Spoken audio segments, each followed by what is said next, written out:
কিন্তু বান্দার হক, মানুষের হক ওজনে কম দিছিলেন। মানুষের বাড়ি খেয়ে পয়সা দেননি, হোটেলে খেয়ে পয়সা দেননি, জোর করে শ্বশুরের থেকে যৌতুক নিছিলেন, বউয়ের মোহরটা দিছিলেন না।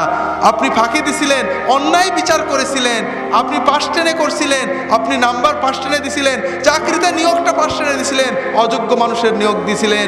এই গুণাগুলো পরে যখন তওবা করবেন, আল্লাহ 16 আনা মাফ করবেন না। কাজেই মালিক ইয়াউমিদ্দিনের ইয়াকিন আপনার সত্যিই হয়েছে কখন বোঝা যাবে? যখন আপনি অন্যের ক্ষতি করতে গেলে হৃদয়টা কাঁপবে।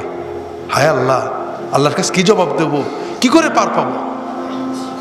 আর যদি দেখেন নামাজ পড়েন, রোজা রাখেন, কিন্তু ঘুষ নিতে, সুদ নিতে মন কাঁপে না, ওজনে ফাঁকি দিতে মন কাঁপে না, পরের ফাঁকি দিতে, হক নষ্ট করতে, মানুষকে কষ্ট দিতে মন কাঁপে না, গীবত করতে মন কাঁপে না, লোভ করতে মন কাঁপে না, তাহলে বুঝবেন যে না, ইয়াকিনটা হয়নি, আরো অনেক যেতে হবে, নইলে নাজাত পাওয়া কঠিন হয়ে যাবে।